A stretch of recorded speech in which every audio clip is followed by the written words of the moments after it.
أعوذ بالله من الشيطان الرجيم يا أيها الذين آمنوا اتقوا الله ولتنظر نفس ما قدمت لغد واتقوا الله إن الله خبير بما تعملون. برادران اسلام، رمضان المبارک کا رحمتوں اور برکتوں سے بھرا ہوا مہینہ رخصت ہو گیا.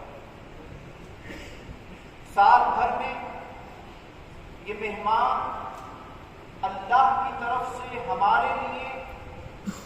اللہ کی رحمتوں اور مغفرتوں کے تحفے لے کر آتا ہے، اور اس کے آنے سے ماحول میں ایک عجیب سی خوشیوں کا ماحول پیدا ہو جاتا ہے. اللہ تعالیٰ نے جس مسلمان کو جتنی توفیق بخشی، جتنی جس کی استعداد تھی، اس نے اسی کے مطابق اللہ کی طرف سے آئے ہوئے اس مہمان کا استقبال کیا، اس کا احترام کیا، اور اپنی ہمت و وسعت کے مطابق اس کی خاطر و مدارات. جس طرح کوئی مہمان جب گھر سے رخصت ہو جاتا ہے تو بہت دیر تک گھر سونا سونا محسوس ہوتا ہے، اسی طرح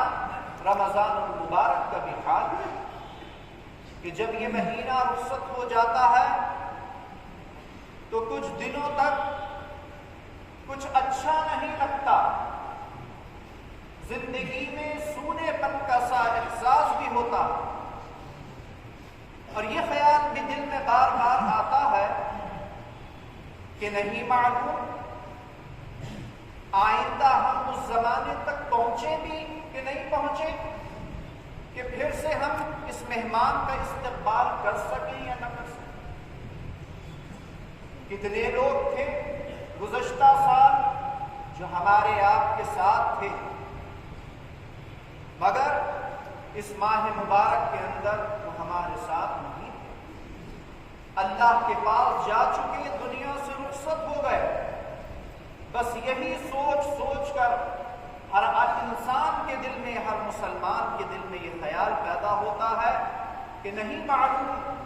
آئندہ زندگی میں پھر سے یہ ماہ مبارک ہمیں نصیب ہوگے بھی نہیں. بہت خوش نصیب ہیں وہ مسلمان کہ جنہوں نے ان مبارک ساعتوں کا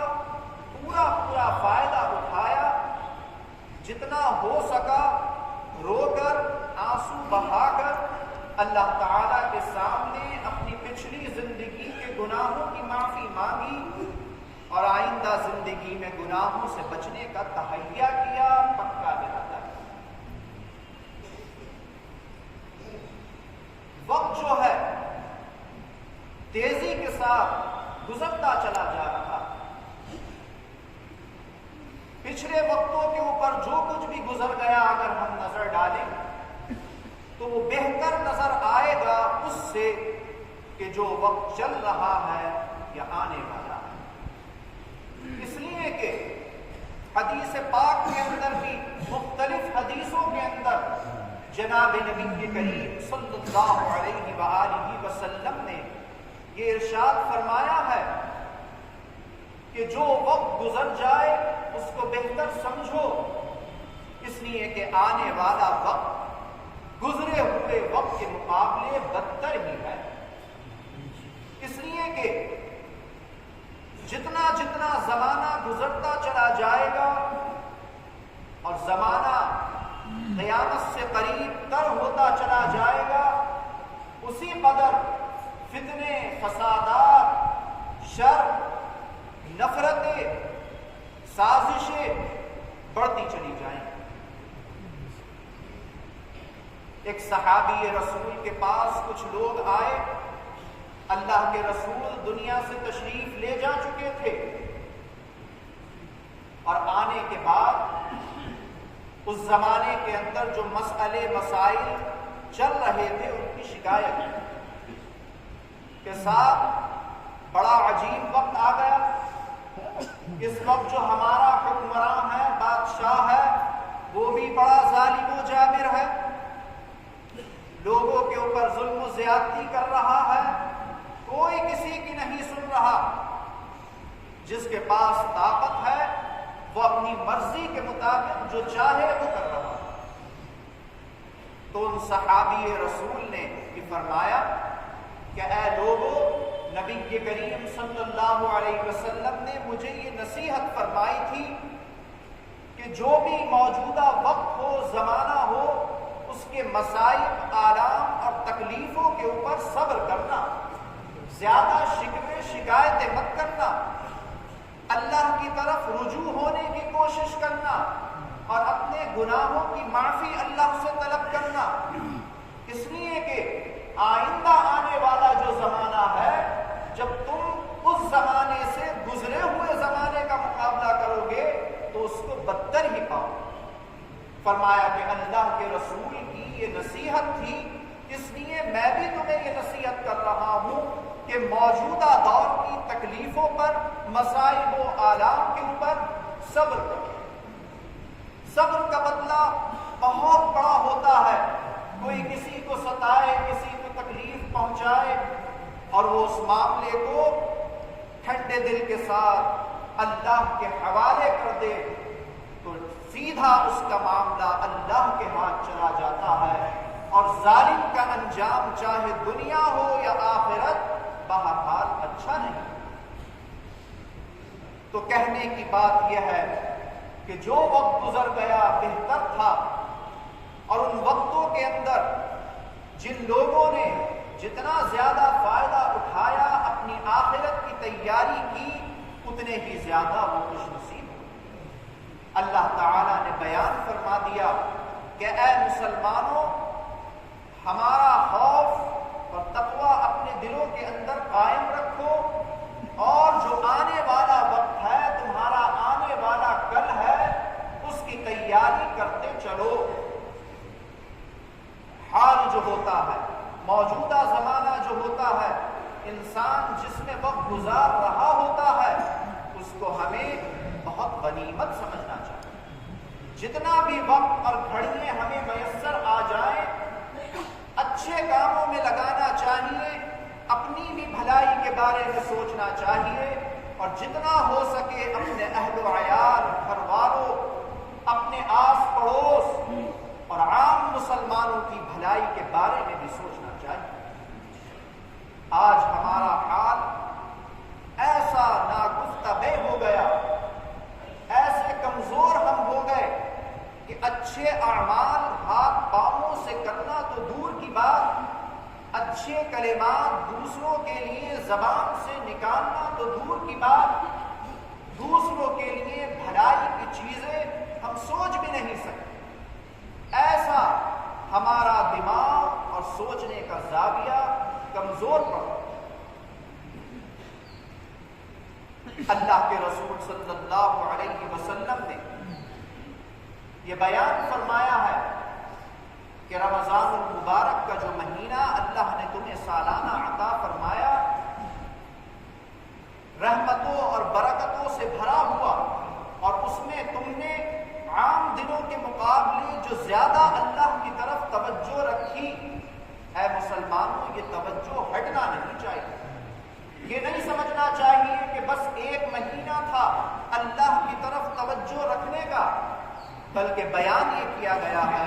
کہ رمضان کے مہینے کو تو نمونے کے طور پر رکھ دیا گیا ہے مسلمانوں کے سامنے، اس لیے کہ اے مسلمانوں، بقیہ 11 مہینے بھی جو تمہاری زندگی کے ہیں، ان میں بھی تم رمضان کا سا نمونہ پیش کرنے کی کوشش کرو۔ بہرحال اللہ تعالیٰ کے بنائے ہوئے سب دن، سب راتیں، سب گھڑیاں بہتر ہی بہتر ہیں، برکتوں اور رحمتوں سے ہی بھری ہوئی۔ رمضان کے رخصت ہونے کے بعد اب جو یہ مہینے شروع ہو رہے ہیں، اشہر حج جن کو کہا جاتا ہے، یعنی حج کے مہینے، اس میں یہ پہلا مہینہ شوال کا، اس کے بعد ذی قعدہ اور پھر ذی الحجہ، یہ 3 مہینے جو ہیں یہ بھی بڑے محترم بابرکت اور فضیلت والے بتائے گئے۔ قرآن پاک کے اندر اللہ تبارک و تعالی نے اپنے نبی حضرت ابراہیم علیہ السلام کو یہ حکم دیا اس مہینے کے متعلق کہ اے ہمارے نبی ابراہیم، یہ حج کے مہینے شروع ہو گئے، اب آپ لوگوں کو حج کی دعوت دیجیے۔ قرآن کی آیت کا ایک حصہ ہے، اللہ فرما رہا ہے حضرت ابراہیم سے کہ وَأَذِّن فِي النَّاسِ بِالْحَجِّ، اے ہمارے نبی لوگوں کے درمیان حج کی پکار لگائیے، حج کی آواز دیجیے۔ تو اس سے معلوم ہوتا ہے کہ مذہب اسلام نے شوال المکرم کے مہینے کے شروع ہو جانے کے بعد ان لوگوں کو حج کی تیاریوں کا حکم دیا ہے کہ جن کو اللہ کی توفیق سے یہ موقع میسر آتا ہے۔ بہت سے خوش نصیب بندے ہیں کہ جو اللہ کے روضے کی، اللہ کے گھر کی، رسول اللہ کے روضے کی زیارت کو اس سال جا رہے ہیں۔ ان کے اوپر حج فرض ہو گیا، اللہ کا کرم ہو گیا، خدا کے گھر کا طواف کریں گے، اس کا دیدار کریں گے، حج کے ارکان سے فراغت کے بعد یا اس سے پہلے نبی کے کریم صلی اللہ علیہ وسلم کے روضے کا بھی دیدار کریں گے۔ اللہ کے رسول نے فرمایا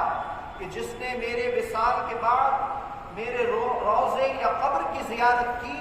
تو وہ ایسا ہی ہے کہ جس نے گویا کہ جس نے زندگی میں مجھ سے ملاقات کی۔